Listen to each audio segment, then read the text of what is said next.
Eu quero pensar um pouquinho com vocês a respeito desse tema, mas eu quero tratar hoje um pouquinho sobre autoestima, sabe, gente?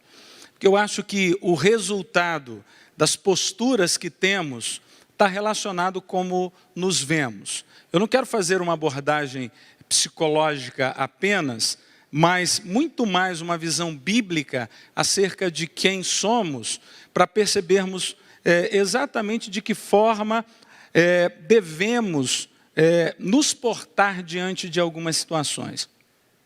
Me parece, gente, que a construção da nossa imagem, da nossa autoestima, a gente chama de autoimagem e autoestima, não acontece na nossa idade adulta apenas. É uma construção desde o momento em que a gente está no ventre materno.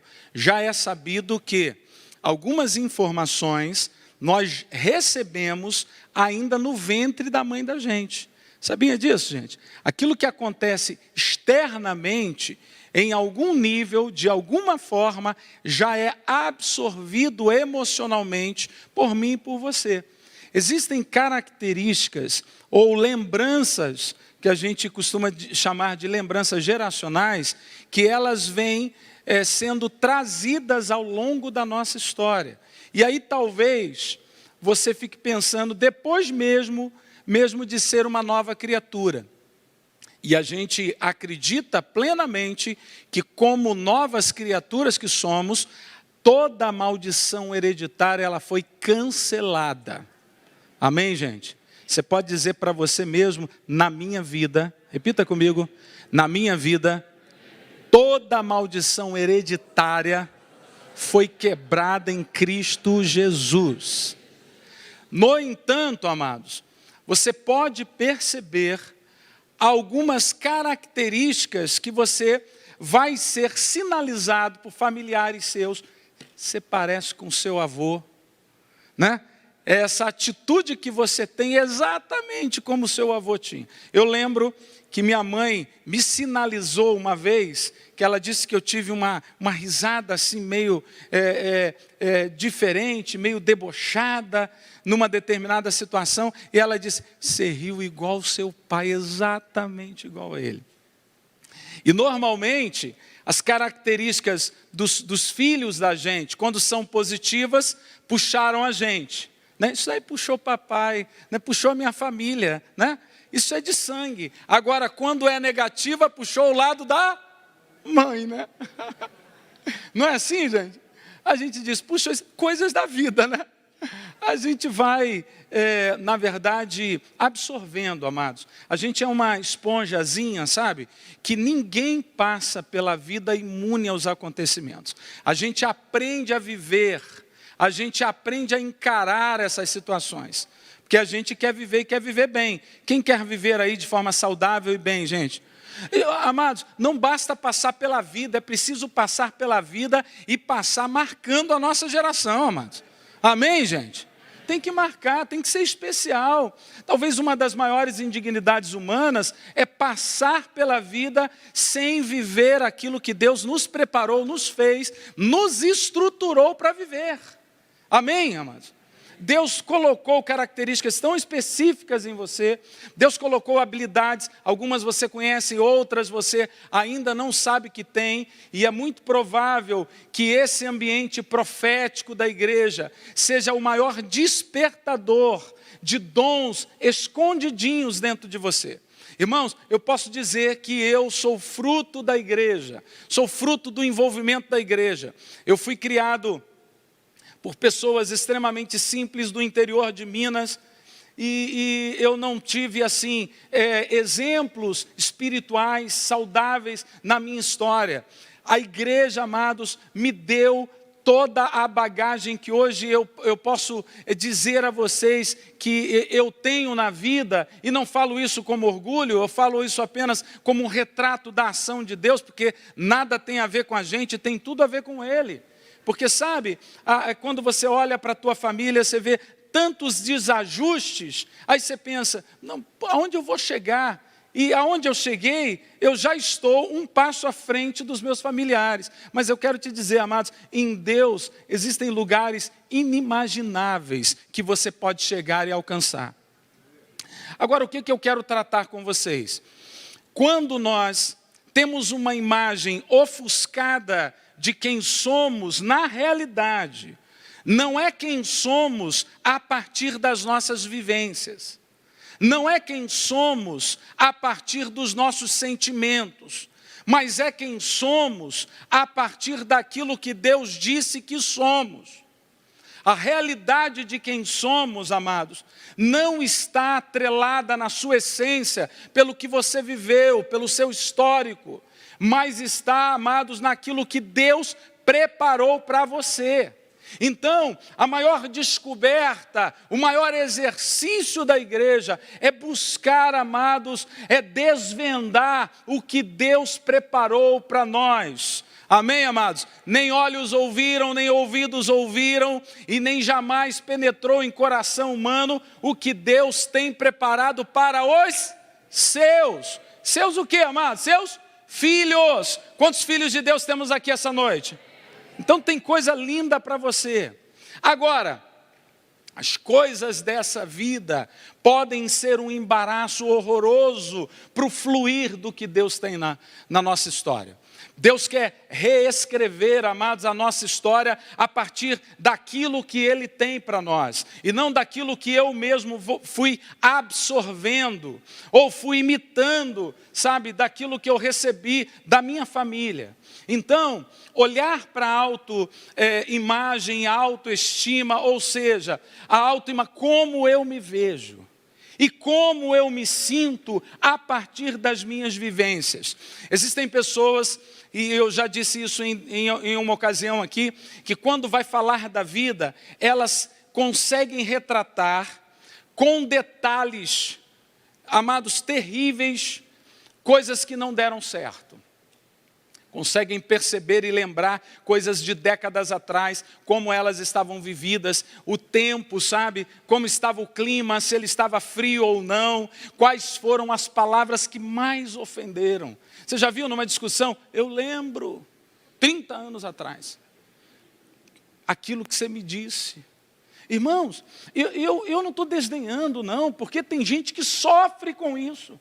Porque quando você não elabora isso, quando você não tem a ideia clara, e claro que existem caminhos que vão ajudar, e a psicologia talvez seja um suporte para ajudar você a entender e a vencer isso, mas eu quero tratar no aspecto bíblico, irmãos, quando eu tenho consciência da obra redentora de Jesus. A obra redentora diz sobre substituição, amados.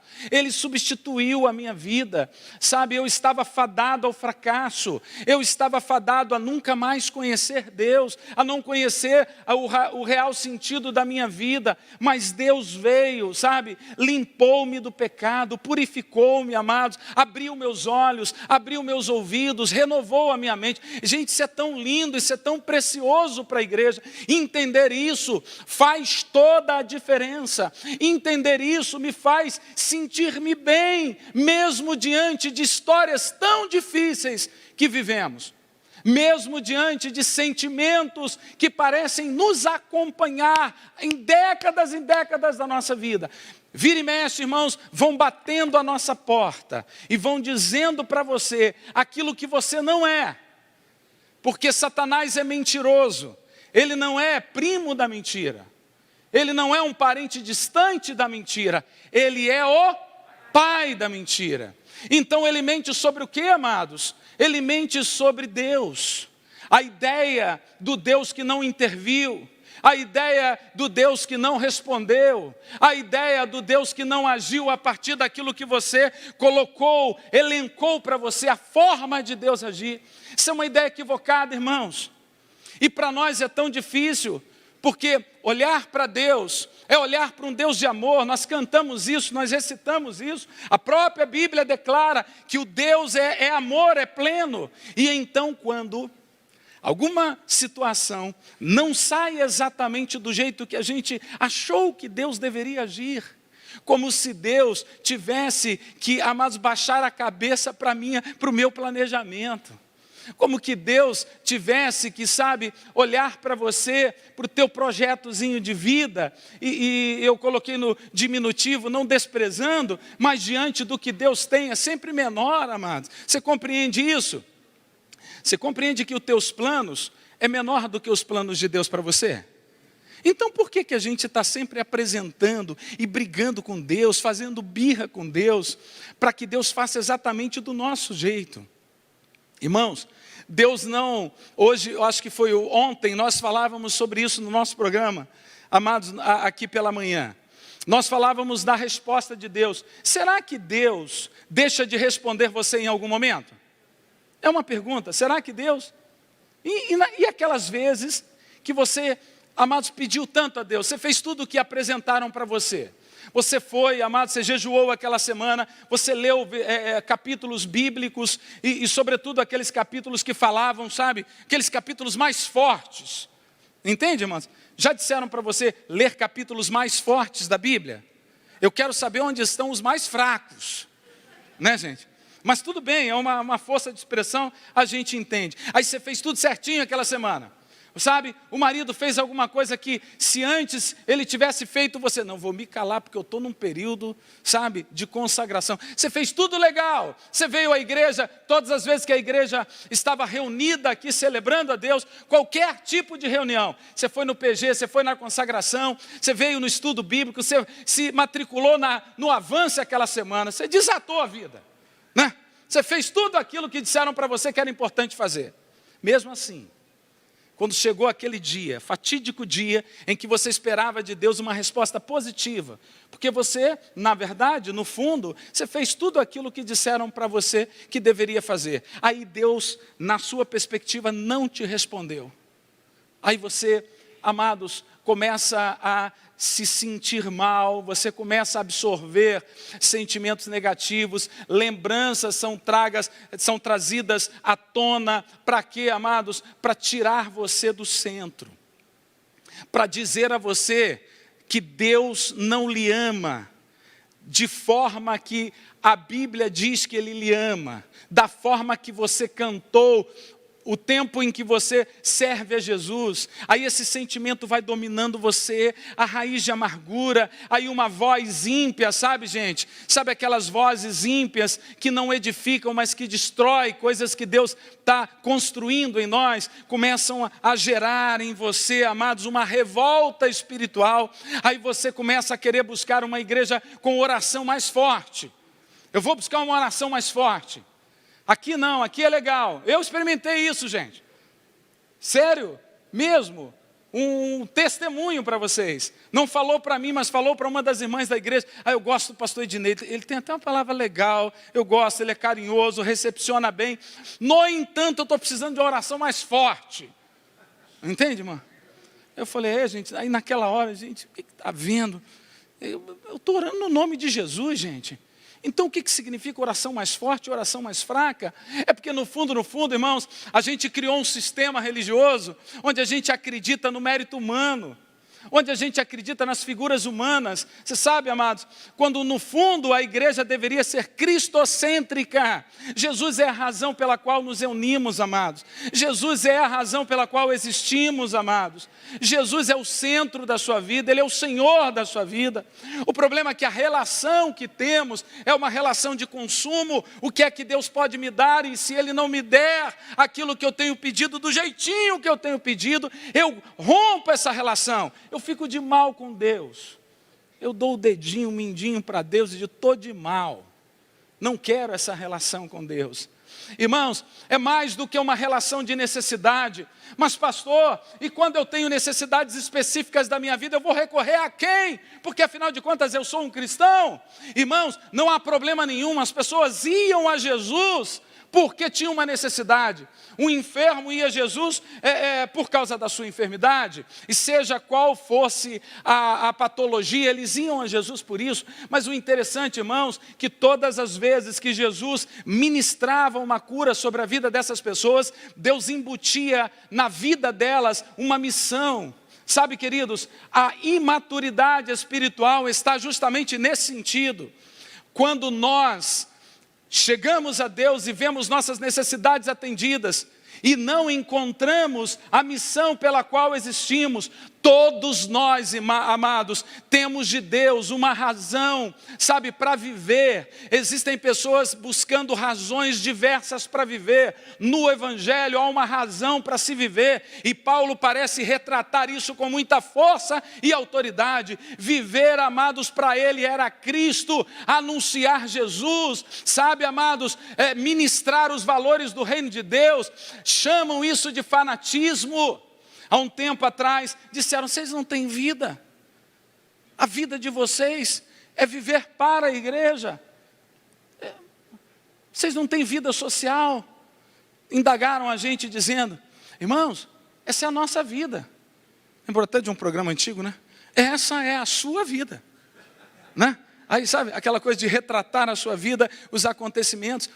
Irmãos, mesmo que você usufrua das coisas que Deus tem, mesmo que você faça viagens maravilhosas, e não há nenhum problema nisso, irmãos, mas a razão da nossa vida é anunciar Jesus, é exalar a presença de Deus, é ministrar os princípios de Deus a partir de quem somos. Sabe, irmãos, há muitos anos a igreja sempre, amados, apontava, olha, vocês têm que olhar para Jesus. Quando Paulo confronta isso, irmãos, e ele disse o seguinte, que quando vocês olham para mim, vocês veem Jesus. Sabe, amados, os braços de Jesus, nesse período, são seus braços. A boca de Jesus, nesse período, é a tua boca. Os ouvidos de Jesus, nessa geração, são os teus ouvidos.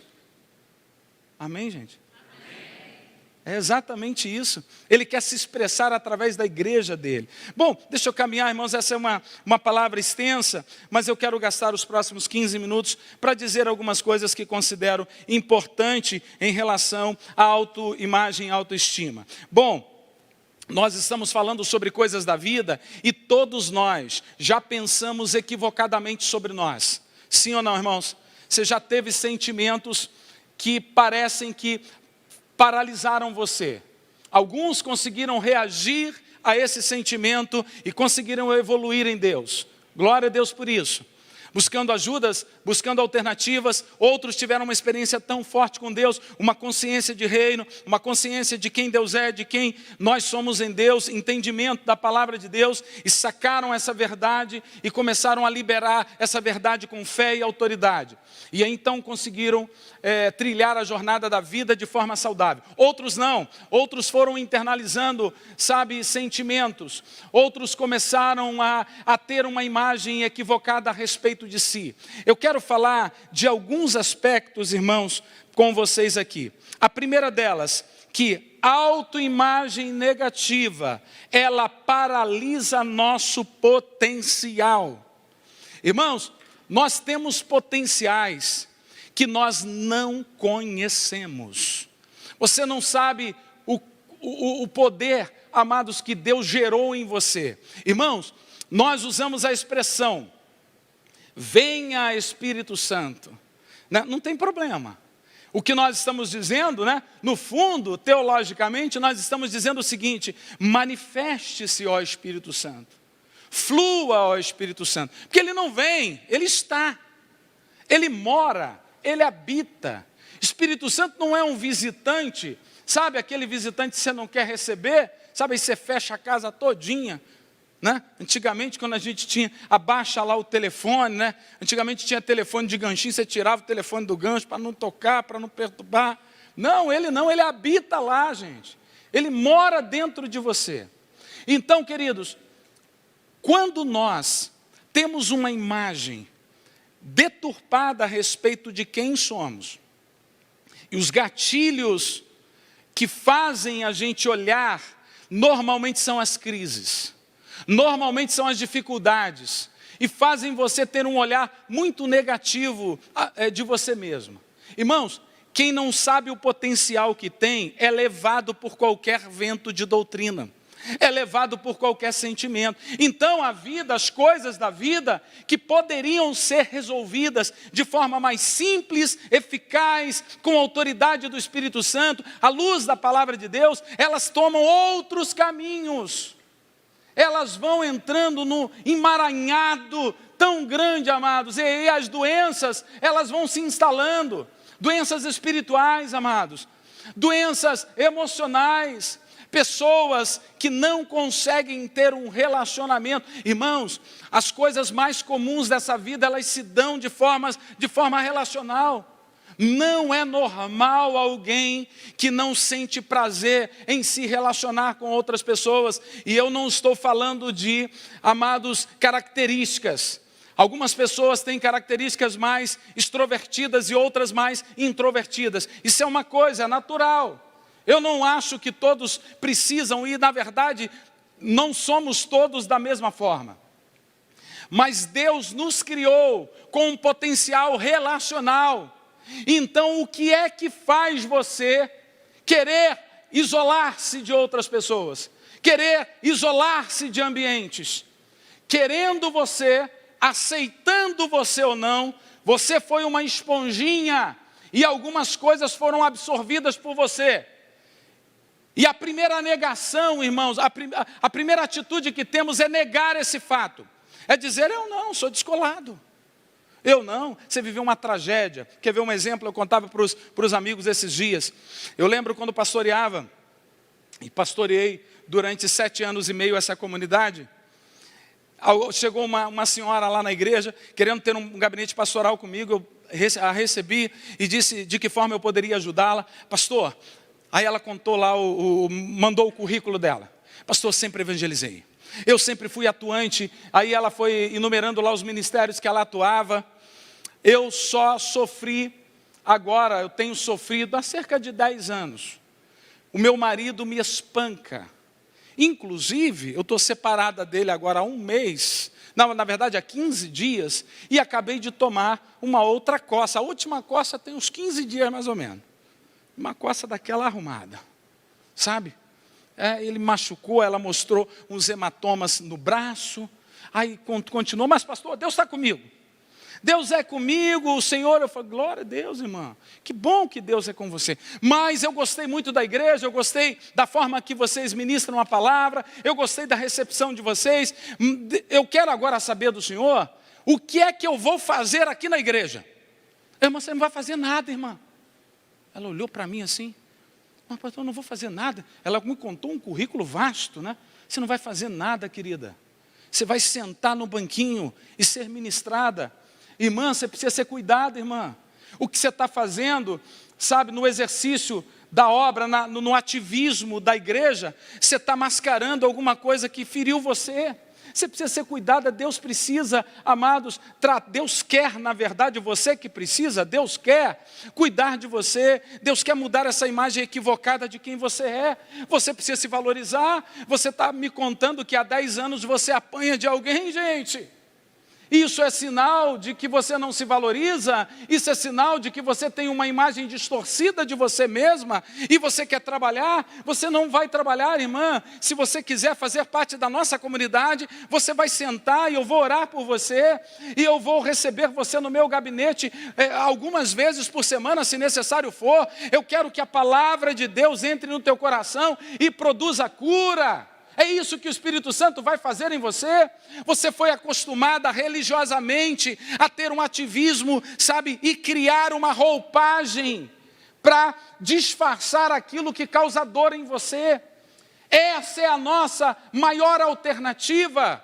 Nós não queremos nos expor diante de Deus, nós não queremos lembrar de situações que machucaram a gente, porque lembrar de situações que nos machucaram nos faz reviver em algum nível aquilo que aconteceu na nossa vida. Mas, irmãos, a palavra de Deus é clara. Ela diz que as coisas só podem receber luz quando são trazidas à luz.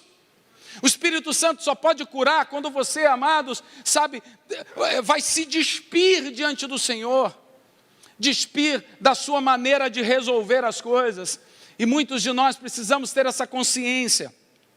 A forma que descobrimos de resolver nossos problemas não deram certo. Agora eu tenho que depender do Espírito Santo e deixar Ele me conduzir. E talvez eu esteja falando com alguns de vocês que viveram, amados, dramas na vida, que viveram situações na vida e que não querem mais tocar.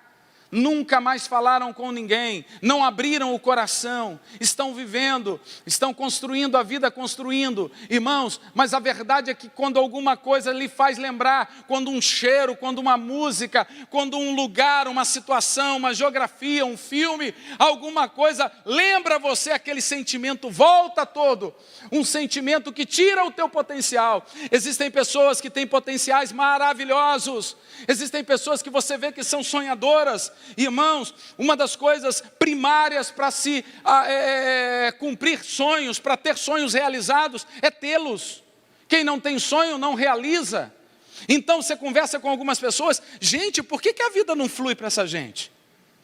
Essas pessoas têm sonhos, essas pessoas conseguem ver o que algumas não conseguem, a percepção delas é muito diferenciada, elas são sensíveis ao mover do Espírito Santo, têm um potencial enorme, mas a vida não vai para frente. Sabe por quê? Porque a imagem que ela tem é deturpada. Então, quando a coisa parece que vai acontecer, aquele sentimento vem, tolindo essa pessoa, amarrando-a a uma história que deveria ter ficado para trás e apenas ter criado uma cicatriz. Cicatriz é o que, gente? Lembrança de algo que aconteceu. Quantos estão entendendo, irmãos? Deus quer liberar-nos em nome de Jesus, para que o nosso potencial seja atingido no máximo para a glória dele, irmãos. Você vai esperar o que, gente? Ei, pensem bem, existem pessoas de 20 anos, e eu tenho conversado às vezes com Márcia, e ela tem dito que cada vez mais pessoas jovens estão procurando os consultórios terapêuticos, e alguns aqui, nós temos vários psicólogos na igreja, vão atestar o que eu estou dizendo. Jovens que deveriam estar na fase mais produtiva, na fase mais sonhadora da vida, mas por lembranças, algumas suas e outras que elas absorveram no ventre materno, lembranças geracionais, e que não foram trazidas à luz, não foram tratadas, não foram curadas. Irmãos, o Espírito Santo quer resolver os problemas da vida, as coisas da vida, a partir de uma cura genuína. Deus quer, amados, sarar a tua história para você, amados, construir uma nova história agora fundamentada nos valores do reino de Deus. Você está entendendo isso, irmãos? É uma mensagem longa, talvez eu consiga apenas mais um tópico. A imagem, a autoimagem negativa destrói nossos sonhos. Irmãos, quantas pessoas que quando jovens eram extremamente sonhadoras. Ei, você era esse tipo de pessoa aí? Sonhador. Gente, sabe, quando a gente pega um jovem, um adolescente, um pré-adolescente, e ele começa a dizer, não, eu tenho vontade de ser isso. Gente, eu curto demais. É claro que, irmãos, quer ser tudo, né, ao mesmo tempo, mas essa ideia sonhadora, esse ímpeto sonhador, irmãos, isso que faz a vida acontecer, gente. Mas eu fico pensando, por que essa pessoa que teve uma juventude, uma adolescência, uma pré-adolescência tão sonhadora, chegou, irmãos, na idade que talvez seja a idade para consolidar sonhos, chegou aos 30 anos, irmãos. Ei, 30 anos é uma idade legal, não é? Uma idade boa, 30, 40 anos, 50 anos, puro sangue, é ou não é? Quem tem 50 aí, levanta a mão e dá um glória, glória a Deus, 50 anos. Idade produtiva, idade de, amados, convicções consolidadas, e isso para nós que somos do reino, e talvez, irmãos, para alguns que já são do reino, precisam ajustar isso. Pessoas que eram produtivas, sonhadoras, mas que chegam a determinada idade, que deveriam estar consolidando aquilo que sonharam na juventude, não conseguem mais produzir absolutamente nada. Estão prontas para morrer. Algumas já estão mortas e não sabem. É verdade, irmãos. Algumas são almas penadas. Não vocês. Talvez alguém que você conheça. Não vai chamar ninguém de alma penada e vai dizer que o pastor liberou essa palavra. Irmãos, quando nós permitimos que a vida traga para nós situações que ofusquem, atrapalhem a visão que temos de nós mesmos, a vida passa a não fluir como deveria. Então, nós estamos tratando sobre o tema autoimagem. Então, algumas pessoas sonhadoras, mas que não conseguem realizar, algumas pessoas que projetam a vida, algumas pessoas que nominam coisas importantes, pessoas criativas, pessoas inteligentes, pessoas intrépidas, e vai dando alguns nomes para essas qualidades aí, mas que não realizam, gente. Algumas pessoas chegam para a gente, nós como pastores, com planos maravilhosos, lindos, irmãos. E, gente, os caras conseguem até visualizar os pontos negativos e dando aos mesmos soluções. Olha que coisa linda. Tudo que um pastor queria. No entanto, para o pastor executar. Pastor, estou com um projeto lindo, maravilhoso. Toma aí. Falei, o que é isso? Se você não vir, meu irmão, não vai, não dá certo. Sonhar, né? Sonhar para o outro realizar. Mas sabe por quê, gente? A capacidade sonhadora, ela é ofuscada pela vida e pela imagem que eu tenho de mim mesmo, e a imagem produz um sentimento negativo, de incapacidade, de imerecimento, sabe? Eu não consigo, eu não posso, eu não tenho qualidades suficientes, eu não sou perseverante, eu comecei já tantas vezes e parei no meio do caminho. Não dá, sabe, irmãos?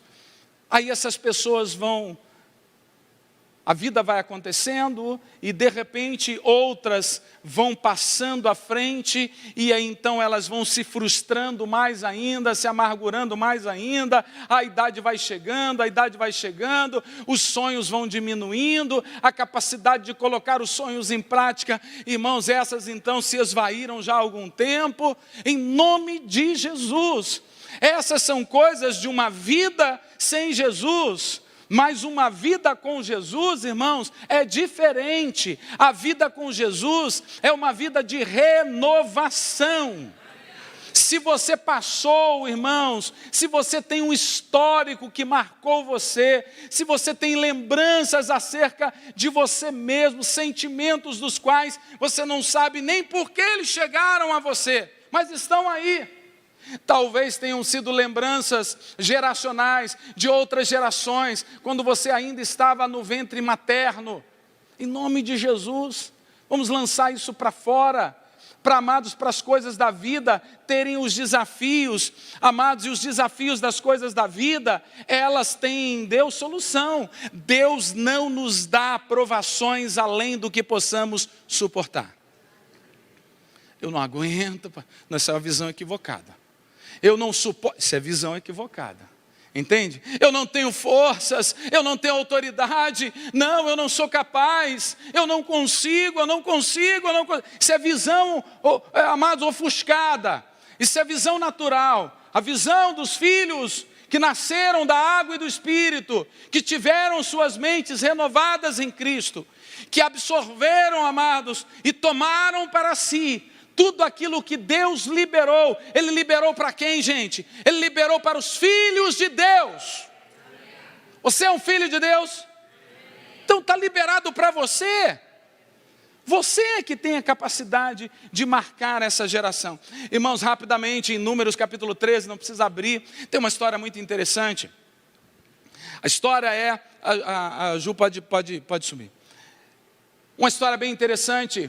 Deus havia prometido a terra prometida. Deus havia prometido a terra prometida. Ficou meio redundante isso, né? Deus havia feito uma promessa de que os filhos dele herdariam uma terra. Melhorou? Como dizem os conterrâneos, cadinho, né? Pois é. Então, gente, antes de que o povo fosse possuir a terra, ele mandou que os príncipes fossem lá. Irmãos, você é considerado alguém muito importante. Mas o que faz você alguém importante de fato, relevante na vida, não é a aparência que você tem. Existem pessoas que têm uma aparência de muita segurança, mas ao primeiro confronto são tão frágeis. Você já viu aquela pessoa extremamente durona? Aquela pessoa, irmãos, que está lá dura, mas se ela for tocada em algo sensível, ela desconstrói. Então o que faz de você um nobre não é a tua aparência, não é a tua linhagem. Ninguém é um crente de autoridade porque nasceu num berço cristão. Eu tenho 2 filhos, um de 19 e um de 24. Irmãos, os princípios foram ministrados, mas o fato deles terem crescido na minha casa, terem crescido olhando meus defeitos e minhas qualidades e minha paixão por Jesus, vai fazer deles homens cheios do Espírito, irmãos? Claro que não. A experiência é deles. Então não é a linhagem, não é, amados, os hinos que cantamos, não são os hinos que cantamos e não nem mesmo os textos que temos de cor, nada disso, gente. Não é o fato de frequentarmos a igreja dominicalmente, ou pelo menos às quartas-feiras, não é isso. Isso pode ser um instrumento para revelar atitudes. Então o Evangelho, gente, ele é produtor de homens e mulheres cheios de atitude, baseado no reino de Deus. Não é baseado naquilo que você está sentindo, não é baseado na circunstância, não é baseado no teu histórico, não é baseado numa imagem deturpada acerca de quem você é, uma imagem que você vem absorvendo, ou talvez foram dizendo para você quem você era. Quantas pessoas vieram de famílias, amados, que liberaram palavras tão negativas: você não vai alcançar, você não vai chegar, a tua vida está fadada a viver exatamente assim, você não presta para nada. Talvez você seja essa pessoa, mas o que vai fazer de você alguém especial é a atitude. Os príncipes foram verificar o que havia na terra, havia uma promessa de Deus. Irmãos, voltaram 10 deles dizendo: não dá, nós somos como que gafanhotos. Olha a imagem deturpada. Eu não vou ler o texto porque a mensagem é grande. Olha a imagem que eles tinham deles mesmos, a autoimagem negativa. Nós somos gafanhotos aos olhos deles, eles vão nos devorar. Autoimagem negativa. Irmãos, se Deus disse para mim e para você que nós vamos possuir a terra, nós temos uma palavra de Deus. Agora, essa palavra é regada pela fé, gente. Essa palavra não é regada pelas circunstâncias. Veja que esses homens viveram as mesmas experiências, experiências positivas e negativas. Não é assim, irmãos? A vida é assim. Você vai entender tudo? Não, não vai entender tudo. Hoje pela manhã na leitura bíblica, quem estava com a gente? Teve alguém aqui que está na leitura bíblica todas as manhãs com a gente? Não? Hoje nós estávamos lendo, o Carlos está sempre com a gente. Hoje na leitura bíblica nós estávamos lendo o relato de Eliseu. Eliseu era discípulo de Elias, homem cheio de Deus, homem ungido pelo Espírito Santo, homem do qual Deus usou para fazer milagres e prodígios. Amém, gente? Eliseu foi um profeta importante na antiga aliança. Eliseu ficou doente, e diz o texto que ele morreu da sua doença. Veja, gente, ele foi usado inúmeras vezes para curar, ele foi usado para abençoar, mas morreu da sua doença. Mas o texto continua. Ele morto, já na cova. Irmãos, um grupo de pessoas estavam enterrando. Vou contar de forma bem simples para você entender. De repente, houve uma correria. Eles tiveram que fugir daquele lugar. O defunto caiu na cova de Eliseu. É linda essa história, gente. Caiu na cova de Eliseu, o profeta dos prodígios e milagres, que morreu doente. Veja, quando o morto caiu na cova de Elias, o morto ressuscitou. Vai entender esse negócio. Vai entender essa dinâmica. Vai entender, amados, a vida. Deus não nos chamou, amados, para entender tudo. Deus nos chamou para crer, para que os desafios diários da vida não sucumbam a gente, não sufoquem, não tirem o fôlego da sua vida. Em nome de Jesus. A vida, amados, apresenta desafios, a vida apresenta crises. Algumas delas você vai entender e ter direção clara do Espírito Santo. Outras delas você terá que se submeter para ver Deus agir e lhe conduzir. E se você não entender nesse plano, entenderá na eternidade. Você entende? Não entendo. Mas eu creio e me submeto a essa verdade. E terminando a história dos espias, a maioria deles, ou todos eles, haviam experimentado as mesmas coisas. Irmãos, nós estamos vivendo uma mesma pandemia. Nós estamos vivendo basicamente a mesma realidade. Ok, gente? Diferentes profissões, diferentes locais em que moramos, diferentes características, diferentes origens, mas nós temos desafios muito parecidos. A diferença não são os desafios, porque qual é o desafio maior, o seu ou o meu?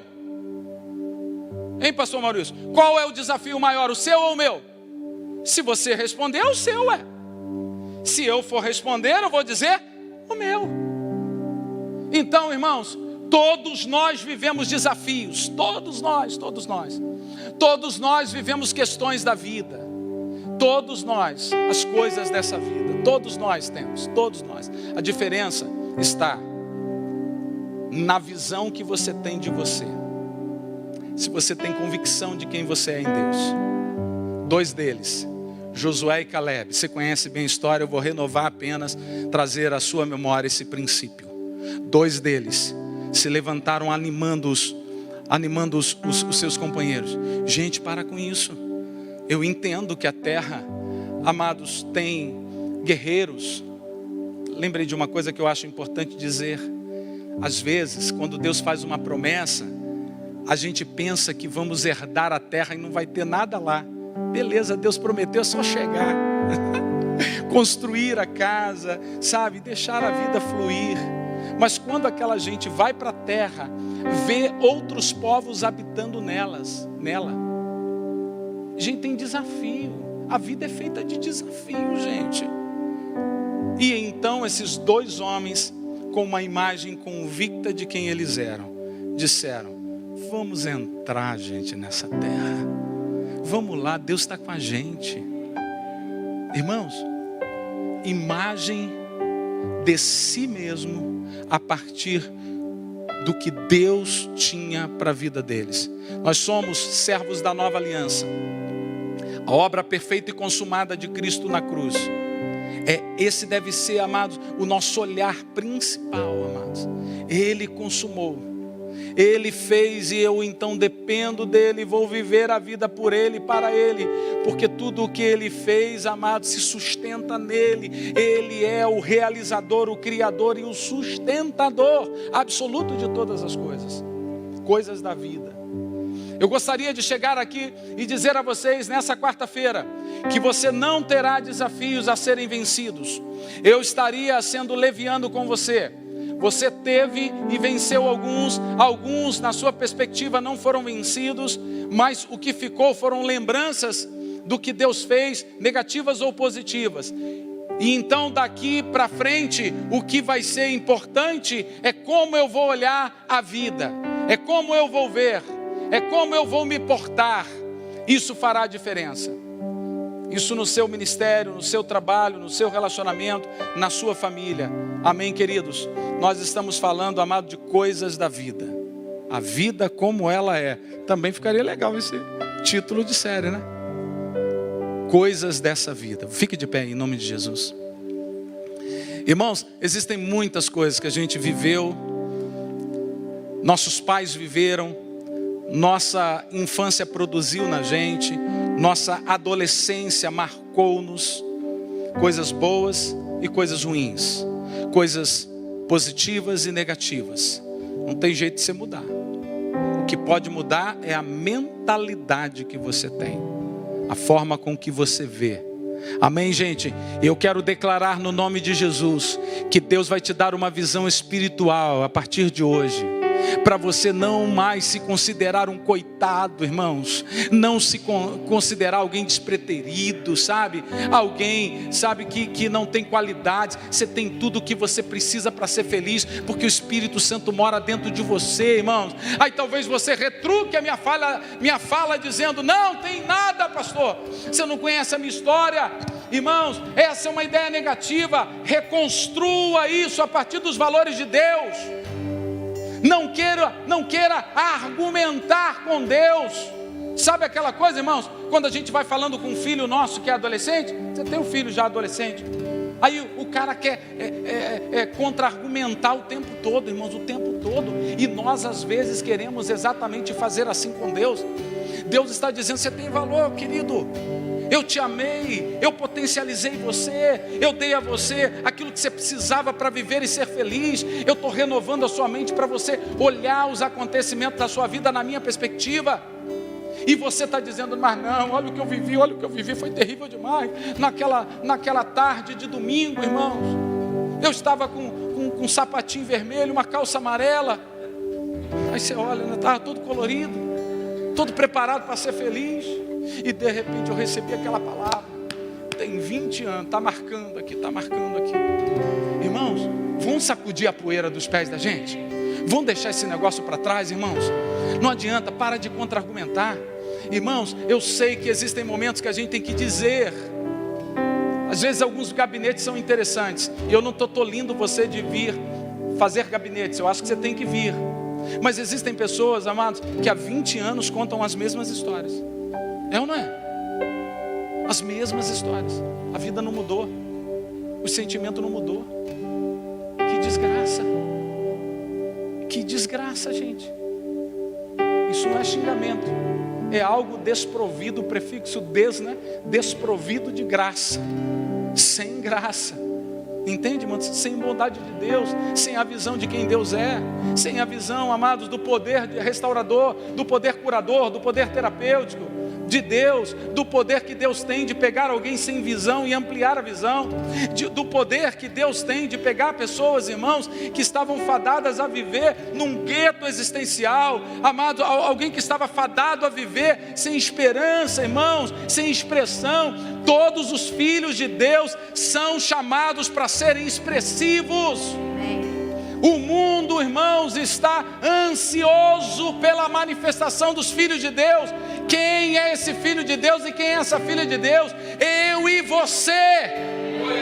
Não são, amados, os escolarizados, não são os universitários apenas, não são os teólogos, não, são os filhos de Deus, os que se rendem à graça do Espírito Santo. Agora, autoimagem e autoestima são características, amados, marcantes, vitais, necessárias para você resolver as coisas da vida e deixar, amados, o Espírito fluir e levar você ao lugar do propósito dele. Amém, queridos? Mude tua visão. A visão, amados, vai acompanhar o teu vocabulário.